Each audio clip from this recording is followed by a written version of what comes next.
मतलब हम इतना ऑपोजिट हम प्रेशर दें ताकि जो ये ट्रेवल है ऑफ सॉल्यूट्स ये खत्म हो जाए, ठीक है। विच इन आवर केस हमारी बॉडी में जो हमारा ब्लड है उसमें जो ये ऑस्मोटिक प्रेशर है वो बन रहा होता है थ्रू द कोलॉइड पार्टिकल्स, यानी कि प्रोटीन्स की वजह से ये बन रहा होता है।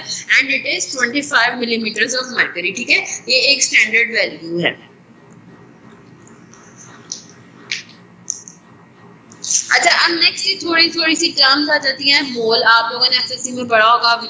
मोल क्या होता है? किसी भी मॉलिक्यूल का gram molecular weight of a substance, ठीक है। जैसे कि 1 mole of glucose is equivalent to 180, 1 mole of sodium chloride is 58.5, ठीक है। और फिर मोलैरिटी क्या होती है? The number of moles of solute per litre of the solution, ठीक है। जैसे कि 1 लीटर में वो सोल्यूट कितना होगा, ठीक है। जैसे कि ग्लूकोज का अगर 1 मोल है, ग्लूकोज का कंटेन्स 180 ग्राम पर लीटर और 1 मोल सोडियम क्लोराइड कंटेन्स 58.5 ग्राम पर लीटर, ठीक है। हमारी बॉडी में क्या होता है? Are less concentrated than 1 millimetre, तो इसलिए हम मिली मोल यूज कर रहे होते हैं वैल्यूज, ठीक है। और इनके साथ उनको 10 या फिर माइक्रो मोल यूज कर रहे होते हैं। और मिली मोल होगा तो वो 10 रेज़ टू पावर -3 होगा, अगर माइक्रो मोल होगा तो वो 10 रेज़ टू पावर -6 होगा, ठीक है। अच्छा, फिर आ जाता है osmolarity is the total solute concentration in an aqueous solution, ठीक है। यानी कि क्या मतलब है इसका? इस osmolarity is equal to molarity into the number of particles. अब आप इसमें ये इधर गौर करो कि जैसे फॉर एग्जांपल ग्लूकोज का सॉल्यूशन है, उसका 1 मिली ऑस्मोलर सॉल्यूशन में क्या होगा? मोलैरिटी उसकी आ जाएगी 180 और नंबर ऑफ पार्टिकल, ग्लूकोज एक ही पार्टिकल है तो 1 उसकी मोलैरिटी 1 हो जाएगी, ठीक है। लेकिन क्या होगा? 1 mole of sodium chloride solution 2 osmolar होगा। क्यों? क्योंकि सोडियम क्लोराइड क्या होता है? वो बेसिकली 2 पार्टिकल से मिलकर बना हुआ है, एक सोडियम और एक क्लोराइड, ठीक है। तो एक इधर आप लोगों के लिए क्वेश्चन है कि मैग्नीशियम क्लोराइड है, इसमें क्या होगा? इसकी कितनी ऑस्मोलैरिटी होगी, ठीक है। और जो हमारी बॉडी है उसमें हमारी जो बॉडी में प्लाज्मा है उसकी भी एक स्टैंडर्ड ऑस्मोलैरिटी है विच इज 300 मिली ऑस्मोल या फिर 0.3 मिली 300 मिली ऑस्मोल या फिर 0.3 ऑस्मोल पर लीटर। अच्छा, अब ये ऑस्मोसिस जो है वो हमारे सेल में कैसे हेल्प आउट करती है, ठीक है। ये हमारी तब हेल्प आउट करती है जब इम्पोर्टेंट है, जब लार्ज वॉल्यूम चेंजेस होते हैं कॉज्ड बाय वाटर मूवमेंट और वो फिर नॉर्मल सेल फंक्शन को डिस्टर्ब कर देते हैं। जैसे कि क्या होता है? अगर आप ये जो ब्लड है बहुत ज्यादा आ जाएगा तो क्या होगा? जो जितना भी सेल का अपना वाटर होगा वो आउटसाइड द सेल चला जाएगा और सेल श्रिंक हो जाएगा, ठीक है। ये देखो, ये effect of on RBCs, red blood cells आपने पढ़े होंगे, ठीक है। क्या किया है कि जब उन्हें आइसोटोनिक सॉल्यूशन में रखा हुआ है तो उनका बिल्कुल नॉर्मल शेप है, जैसे उनकी होती है बाइकनकेव शेप होती है, ठीक है। फिर जब उन्हें हाइपरटोनिक सॉल्यूशन में रखा तो उनका जितना भी स्लाइड शो नहीं हो रही। हाइपोटोनिक में रखा तो क्या हुआ? सारा उनका वाटर अंदर आ गया, डाइल्यूट कर गया और फिर वो जो सेल है वो इस तरह से स्वेल कर गया, ठीक है। अच्छा जी, अभी तक हमने जो है ट्रांसपोर्ट सिस्टम जो है वो पैसिव ट्रांसपोर्ट के मैकेनिज्म्स पढ़ लिए थे जो कि एनर्जी नहीं यूज करते थे, which are diffusion, facilitatory diffusion and osmosis. और नेक्स्ट जो थे वो एक्टिव ट्रांसपोर्ट वाले हम अभी देखने लगे हैं। वो जो है वो जो सेल्स हैं जो कि यूज करते हैं एनर्जी। इसमें एग्जांपल आ जाती है प्रोटीन पंप्स की, endocytosis, exocytosis. Endocytosis and exocytosis जो है वो आप लोगों ने लास्ट चैप्टर में कर लिया। बट इधर जो हमने कंसंट्रेट करना है वो है थ्रू दिस प्रोटीन पंप्स, ठीक है। अब इन पंप्स के थ्रू भी 2 टाइप की जो है वो एक्टिव ट्रांसपोर्ट होती है। इनको हम एक्टिव ट्रांसपोर्ट पहले हम देख लेते हैं कि क्या होती है और किस तरह से होती है, ठीक है। Active transport is a transport of a substance from a region of lower concentration to a region of higher concentration, ठीक है। क्या होता है इसके अंदर? इसमें कंसंट्रेशन ग्रेडियंट, यानी कि उसकी लो एनर्जी से हाई कंसंट्रेशन से कंसंट्रेशन से हाई कंसंट्रेशन पे नहीं जा रहा, बल्कि उसका ऑपोजिट है। एक चीज जो पहले ही जहाँ पर ज्यादा है उसको हमने मजीद उधर ज्यादा करना है, ठीक है। तो फिर क्या करना पड़ेगा, हमें खुद से एनर्जी भी लगानी पड़ेगी। तो वो हम एनर्जी किस फॉर्म में लगा रहे होते हैं, in the form of ATP. हम जो है ये एनर्जी जो है वो लगा रहे होते हैं, ठीक है। इसकी एग्जांपल्स हैं सोडियम की, पोटेशियम, कैल्शियम, एक्टिव इलेक्ट्रोलाइट्स की बेसिकली एक्टिव ट्रांसपोर्ट हो रही होती है, ठीक है। जैसे फॉर एग्जांपल हमारी बॉडी के इनसाइड द सेल जो है वो क्या है, सोडियम की क्वांटिटी कम है, लेकिन जब क्या होता है एक्शन पोटेंशियल आता है, जब वहां पर कोई नर्व सिग्नल लेकर आती है तो हमें सोडियम इनसाइड द सेल ज्यादा करना पड़ता है, ठीक है। वो तो आराम से हो जाता है, लेकिन जब वो एक्शन पोटेंशियल ट्रेवल कर जाता है तो हमें जब पोटेंशियल अचीव करना होता है तो फिर हमें क्या करना पड़ता है, एनर्जी लगानी पड़ती है, ठीक है। एटीपी यूज करनी पड़ती है, वो पंप ओपन कर दिया, वो अगेंस्ट द सोडियम की जो कंसंट्रेशन ग्रेडियंट होता है उसको जो है वो आउटसाइड द सेल मूव करवाती है, ठीक है, ताकि रेस्टिंग मेम्ब्रेन पोटेंशियल अचीव हो जाए। अच्छा, अब ये जो एक्टिव ट्रांसपोर्ट है ये टू टाइप होती है, प्राइमरी एक्टिव ट्रांसपोर्ट होती है एंड सेकेंडरी एक्टिव ट्रांसपोर्ट होती है। प्राइमरी एक्टिव ट्रांसपोर्ट क्या होती है, जिसमें जो होता है बस सेल जो होता है वो एटीपी यूज करता है और अगेंस्ट द कंसंट्रेशन ग्रेडियंट जो है वो ट्रेवल करवा देता है, ठीक है। यानी एनर्जी यूज भी, चैनल ओपन हो गया और मॉलिक्यूल जो है वो ट्रेवल कर गया, ठीक है। लेकिन जो सेकेंडरी एक्टिव ट्रांसपोर्ट प्राइमरी थी, सिर्फ एक चीज यूज हुई, सिर्फ एटीपी, ठीक है। मैम आपकी स्लाइड नहीं हो रही,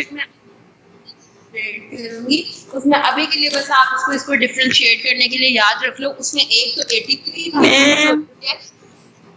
उसको एक पहले से ही कंसंट्रेशन ग्रेडियंट चाहिए होता है थ्रू एन, ठीक है। इसको मैं अभी जो है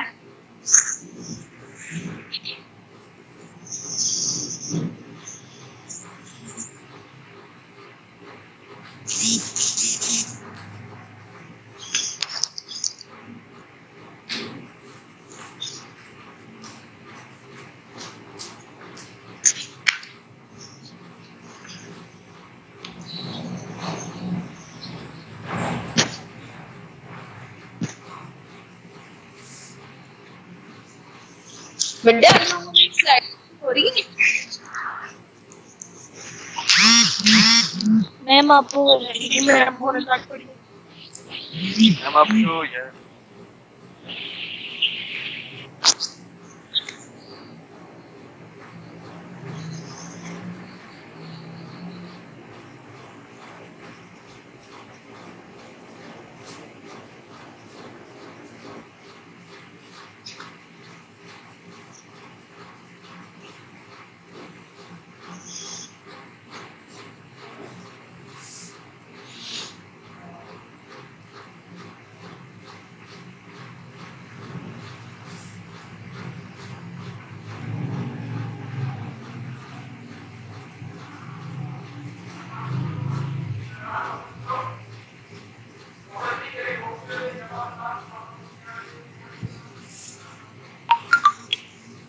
ठीक है। अच्छा अच्छा बच्चों, आप लोगों को आवाज आ रही है? Yes ma'am. स्लाइड्स नहीं शेयर हो रही। आप शेयर हो रही है स्लाइड? यस जी मैम आप बोल रही यस ठीक है। अच्छा अच्छा ठीक है, इसको फिर से हम जो है वो थोड़ा पीछे, आप लोगों ने पीछे वो देखा है वो फैसिलिटेटेड फ्यूएल वगैरह का ग्राफ?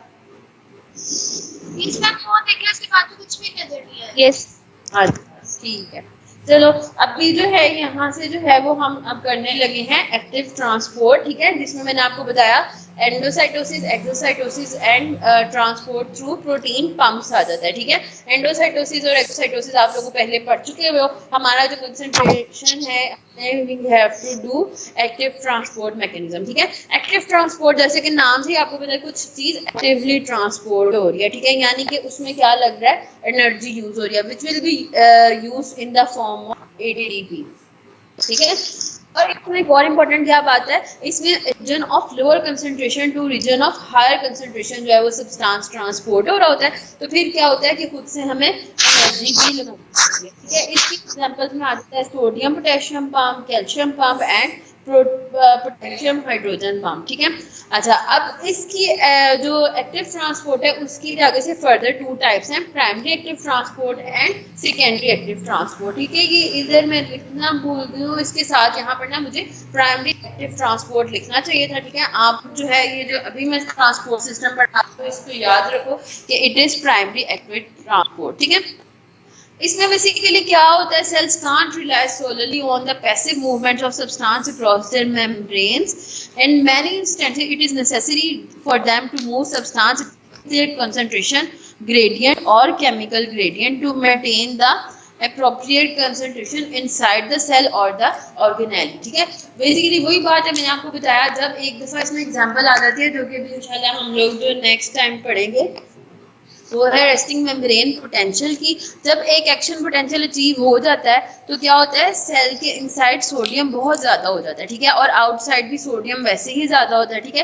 तो उसको करने के लिए फिर वो सोडियम पोटेशियम पेस्ट पंप जो होते हैं वो प्राइमरी एक्टिव ट्रांसपोर्ट वो प्राइमरी एक्टिव ट्रांसपोर्ट के थ्रू सोडियम को आउटसाइड तक मूव करवाते हैं सेल, और जो पोटेशियम है उसको इनसाइड जो है सेल वो मूव करवाते हैं, ठीक है, और उसमें वो एनर्जी भी यूज होती है, ठीक है। अच्छा, अब pumps involved in the primary active transport are जो एग्जांपल्स हैं वो सोडियम पोटेशियम पंप जो कि बहुत से सेल्स में होते हैं, और फिर कैल्शियम पंप है, और फिर पोटेशियम हाइड्रोजन पंप है। जो मेन आपका फोकस है वो है सोडियम पोटेशियम पंप में, इसके साथ भी आप लोग यूक्यू जो है वो लिख लो, ठीक है, क्योंकि ये जो है सोडियम पोटेशियम पंप है it is very important in physiology. जहाँ पे भी कोई चीज़ ट्रेवल करी है वहाँ पर सोडियम पोटेशियम पंप खुद ही आ जाएगा, ठीक है। अच्छा, तो इसका ये जो है वो स्ट्रक्चर इसको हम देख लेते हैं। ये जो इसका स्ट्रक्चर है it is a tetrameric structure. इसमें क्या होती हैं, 3 बाइंडिंग साइट्स होती हैं फॉर सोडियम। ये देखो, ये 3 सोडियम है और ये जो 2 साइड पर बनी हुई है ये है binding sites for the potassium, ठीक है। यानी कि ये 3 सोडियम इनसाइड मूव करवाता है, 2 potassium outside the cell move करवाता है, और दरमियान में एक इसकी जो साइट है वो है फॉस्फोराइलेशन की, जहाँ पर एटीपी अटैच होती है, अपना फॉस्फेट देती है और फिर एनर्जी यूज होती है, तो ये जो है इसका फंक्शन जो है वो अचीव होता है। इस आप पिक्चर में देख लो इसकी 4 स्टेट्स। फर्स्ट स्टेट में क्या है, सोडियम अपने रिसेप्टर साइड के ऊपर बाइंड करता है, एटीपी अपनी जगह पे बाइंड कर दिया, ठीक है। नेक्स्ट पिक्चर में आप देख लो सोडियम आउटसाइड ट्रेवल कर गया, ठीक है, और 2 पोटेशियम जो थे वो आउटसाइड के ऊपर अटैच हुए, एनर्जी फॉस्फोराइलेशन हुई, तो वो 2 पोटेशियम इधर देखो, यहाँ पर ये तीनों, सोडियम बाहर चला गया, एनर्जी यूज हो गया, पोटेशियम जो है वो इनसाइड द सेल जो है वो ट्रेवल कर गया, ठीक है। इसके अलावा कैल्शियम पंप और पोटेशियम हाइड्रोजन पंप भी जो है वो इसकी एग्जांपल्स हैं, ठीक है। फिर ये एक और पिक्चर है जिसमें इसको हम ज़्यादा गौर से देख लेते हैं। ये इसके यहाँ पर देख लो, ये 3 बाइंडिंग साइट्स हैं उसके लिए सोडियम के लिए, और ये 2 बाइंडिंग साइट्स है पोटेशियम के लिए, ठीक है। और फिर ये जो है जब इसके साथ ये अटैच होते हैं तो एटीपी हाइड्रोलिसिस होती है और फिर वो हैं जो इसके थ्रू ट्रेवल कर जाते हैं।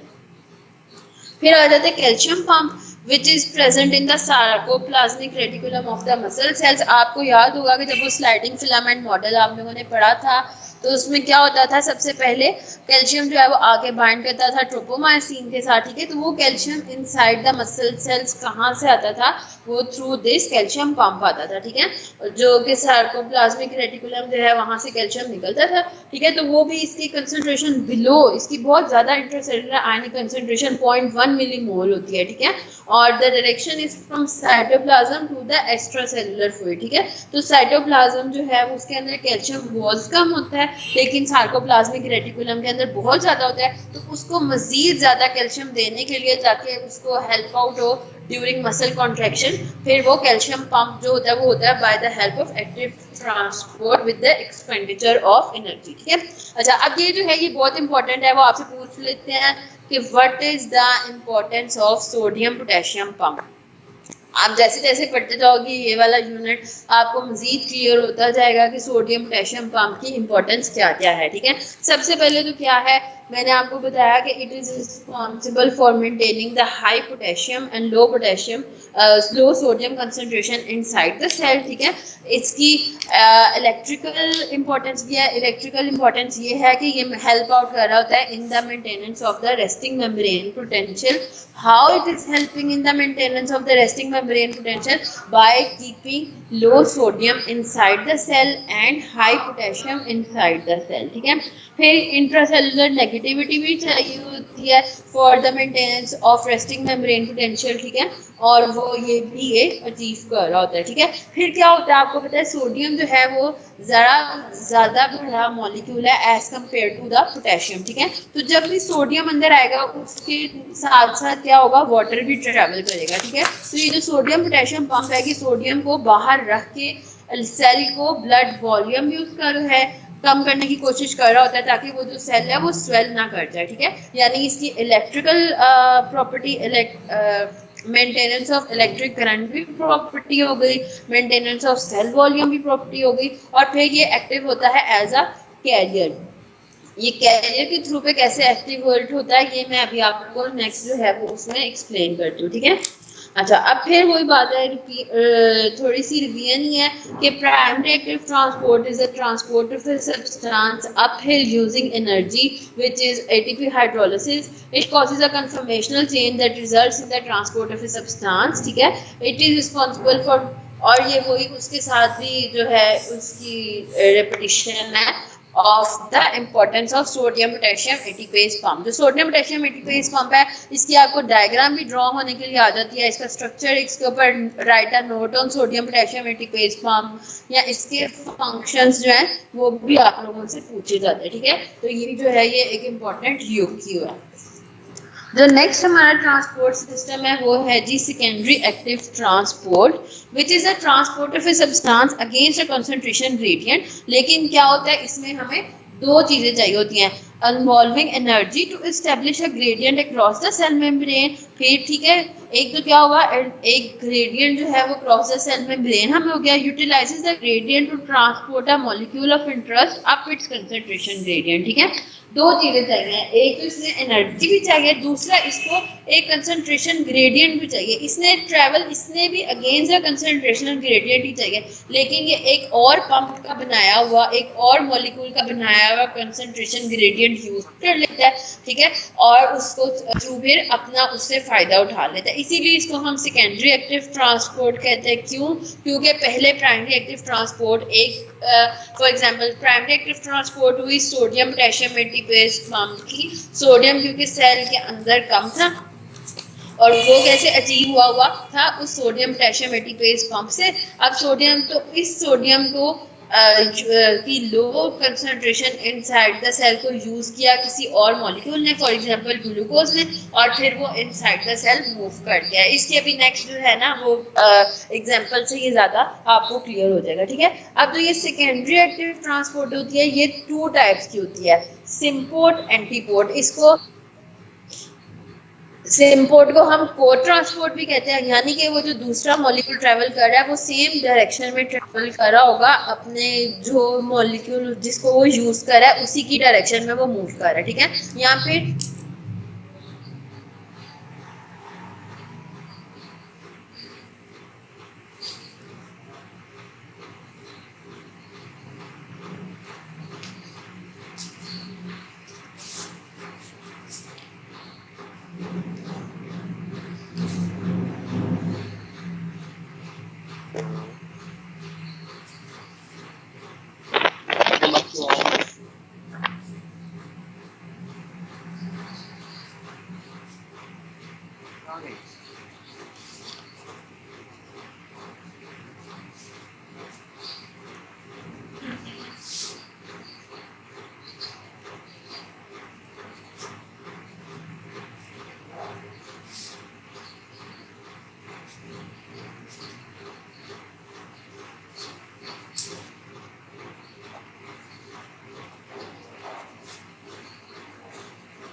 ठीक है,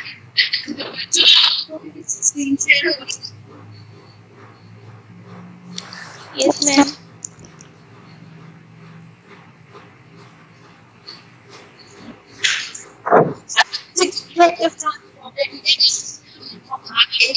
अब सेल मेम्ब्रेन के दो पार्ट्स होते हैं, ठीक है, एक होता है बेसोलेटर मेम्ब्रेन और एक होता है बेसोलेटर मेम्ब्रेन। यानी कि हर सेल जो है वो इस तरह से उसकी फेसिंग हो रही होती है। एक आप उसको कह रहे हो जैसे फॉर एग्जांपल एक चीज जो है वो दीवार पे से लगी है और एक चीज जो है जैसे फॉर एग्जांपल आप समझ लो कि सेल एक कॉरिडोर में पड़ी है, ठीक है। तो एक जो उनका होगा, उनका एक साइड जो होगी वो फेस कर रही होगी टुवर्ड्स द कॉरिडोर और एक जो होगी towards the exterior of that side जो होगी वो फेस कर रही होगी, ठीक है। तो आप इस सब सेल्स को क्या होता है बेसोलेटर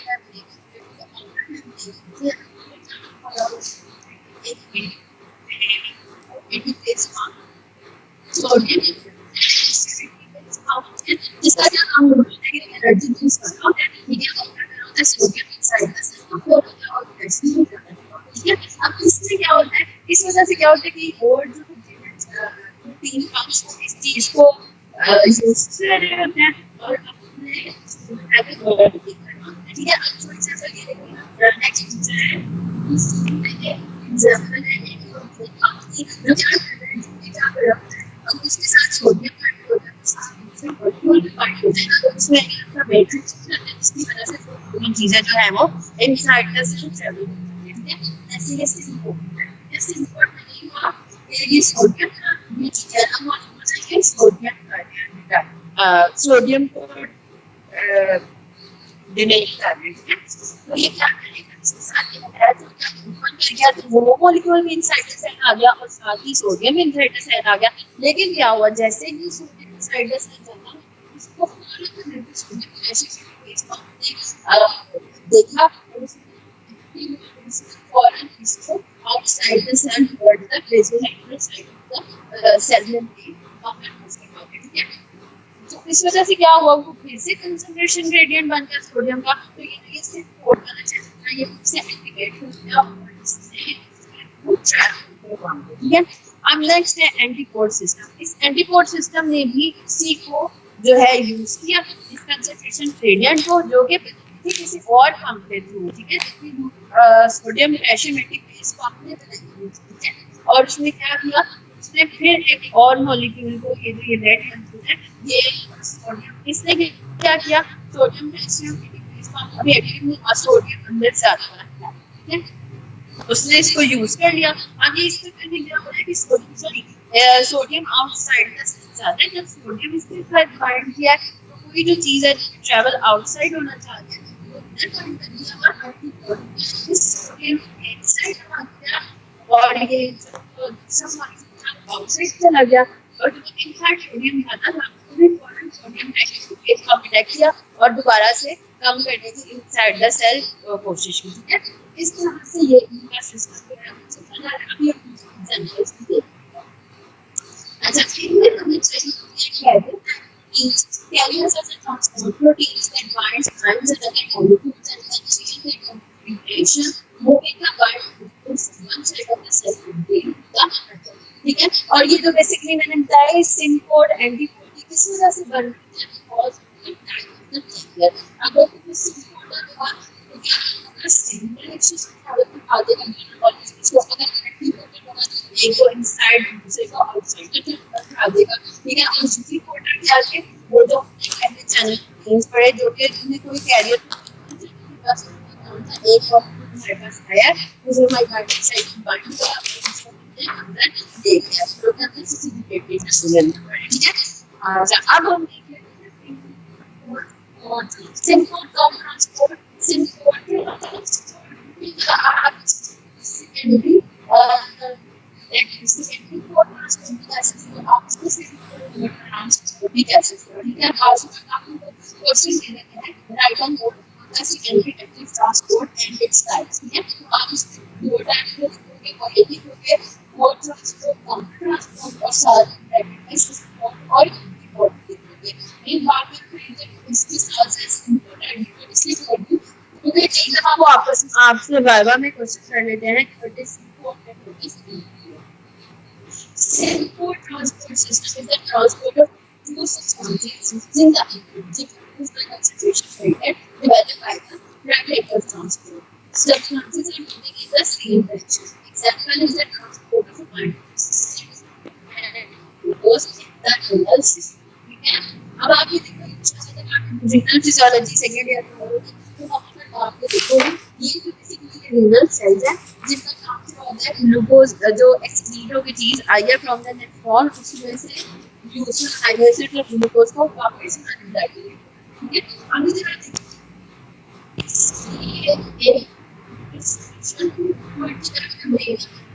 ये जिसे हम बोलते हैं और ये ट्यूब की तरफ मेम्ब्रेन ठीक है अब यहाँ पे एक सिस्टम और जो मेम्ब्रेन है वहाँ पर ग्लूकोज सोडियम ट्रांसपोर्टर या फिर सोडियम अमाइनो एसिड को ट्रांसपोर्टर जो है वो खड़ा होता है ठीक है अब इसने क्या किया ग्लूकोज सोडियम को ट्रांसपोर्टर सबसे पहले सोडियम इसको अपना एक साइड से माइनस और साइड से ज्यादा नेगेटिविटी ठीक है तो उसकी वजह से क्या था ये सोडियम था वो ग्लूकोज के साथ फिर गया इसने एक्टिव हुआ एक साइड से सोडियम की वजह ग्लूकोज भी आ गया और सोडियम भी आ गया लेकिन ज्यादा किया सिस्टम हम एक्टिव हुआ इसमें प्राइमरी एक्टिव ट्रांसफर सोडियम को फॉरेन से पहले बाहर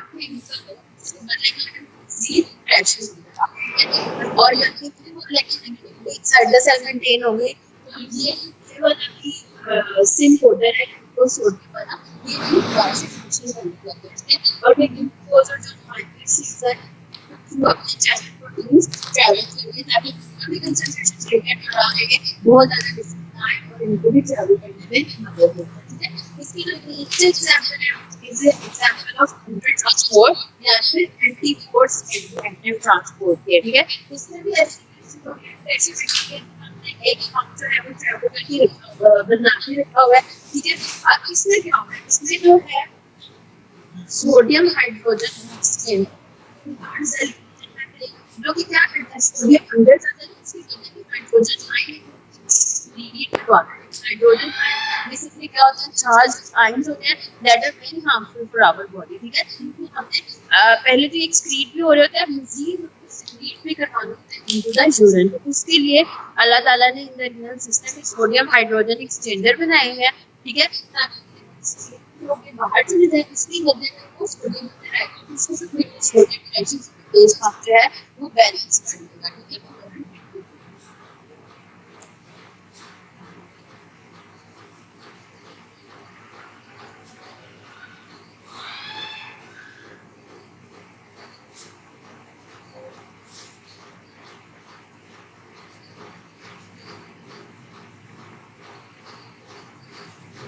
अच्छा ठीक है फिर ये एग्जांपल है हाइड्रोजन एक्सचेंजर और ये सोडियम पोटेशियम एक्सचेंजर है ठीक है सोडियम पोटेशियम एक्सचेंजर भी सेल्स के अंदर पड़ा जिसमें क्या जो है वाटर एक दूसरे से ट्रैवल करते हैं ठीक है ये भी उनके ज्यादा जो है वो उसकी एग्जांपल है जैसे एक्सचेंजर की या बात करोगे ये या तो अब ये जितनी अभी तक हमने ट्रांसफर कर दी है इससे एक स्टेप के लेकिन असल में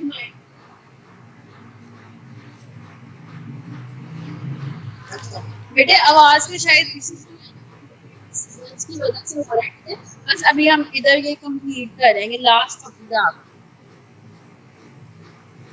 मैं कल वाले लेक्चर में फिर इसको जो है वो रिपीट कर दूंगी ताकि जिस बच्चे को नहीं समझ आ गया थी तो उसके 5-10 मिनट्स जो है वो इसको दोबारा दे देंगे ठीक है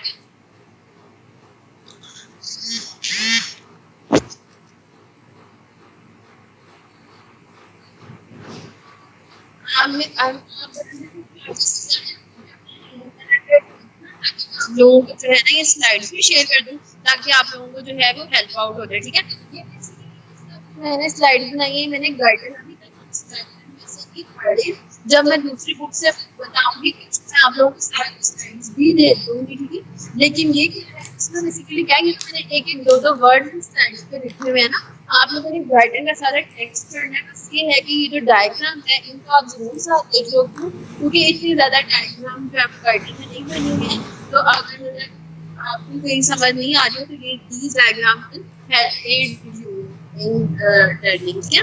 अच्छा, ये लास्ट हमारा that cell जो है बेला नहीं बना होता, बेसिकली क्या होता है, किसी सेलुलर शीट होती है, ठीक है? तो ये क्या है, ये देखो चीजें होती है, जैसे वाटर है ऑस्मोसिस से आ जाएगा इनसाइड से, ये ग्लूकोज का था, फैट का था, वो चैनल प्रोटीन की चीज हुई, फिर इसके अलावा सोडियम थे, फिर जंक्शनल चीजें थी, ठीक है? फिर कोई ग्लूकोज का यूनिपोर्टेड था, इस तरह यानी बहुत ये सब ट्रांसपोर्ट सिस्टम जो है वो मिलके चल रहे होते हैं बिना टिश्यू, अकेला ट्रांसपोर्ट कैसे है, तो एक सेल के अंदर सिर्फ एक ट्रांसपोर्ट सिस्टम है, ठीक है? तो according to the needs, according to the system, जैसे फॉर एग्जांपल जीआईटी सिस्टम में गैस्ट्रोइंटेस्टाइनल सिस्टम जो है उसकी डिफरेंट उसने काम करनी है, तो उसके अंदर डिफरेंट ट्रांसपोर्ट मैकेनिज्म है, और जो रीनल सिस्टम है उसके बेसिकली ज्यादा काम एक्सक्रीशन का है, और जो जीआईटी का सिस्टम है उसका बेसिकली ज्यादा काम एब्जॉर्प्शन का है, तो उनके जो ट्रांसपोर्ट सिस्टम है वो डिफरेंट है, लेकिन ऐसा नहीं है कि एक सेल के पास सिर्फ एक ट्रांसपोर्ट सिस्टम है, ठीक है? ये सेल्स होते हैं वो इकट्ठे, टिश्यूज के अंदर क्या होता है, ज्यादा सारे सेल्स पड़े होते हैं इकट्ठे ना, तो वो जो है वो मिलके जो है एक ठीक है? आज last slide, which is the difference between the active and passive transport. Active transport is energy, whereas passive transport does not. इसमें movement ions take place is the concentration gradient, whereas in passive transport movement of ions takes place favoring concentration gradient. ठीक है? फिर active transport एक specific career भी required होता है, उसमें passive transport में स्पेसिफिक कैरियर नहीं भी रिक्वायर्ड होता है, ठीक है? और इसमें एंजाइम भी इन्वॉल्व होता है, जैसे कि सोडियम पेंटामेटाइज पंप है, और जो पैसिव ट्रांसपोर्ट है उसमें कोई एंजाइम्स भी इन्वॉल्व नहीं होते, ठीक है? यहाँ पर आकर मेरा लेक्चर एंड होता है, आपको नई चीजें वो समझ आ जाएगी मार्क्स को सुनने की वजह से, किसी भी वजह से अभी चला नेक्स्ट लेक्चर में इसको थोड़ा सा पहले रिवाइज कर लेंगे। अब आप लोग के लिए क्या है, ये मेरे से छोटे बच्चों को है ये काइंडली इस चैप्टर हमारा ये चैप्टर हो गया, जो नेक्स्ट इंस्टाग्राम की चीज करनी है ना बहुत इंपॉर्टेंट है, ठीक है? तो अगर आपको ये पढ़ा होगा इसी तरह से आपका डायग्राम नॉलेज आपके पास होगा तो वो आपको समझने के अंदर ज्यादा, ठीक है? तो आप लोगों ने जो बस है इंशाल्लाह करते आना है, ठीक है? तो यहाँ पर मैं अपना लेक्चर एंड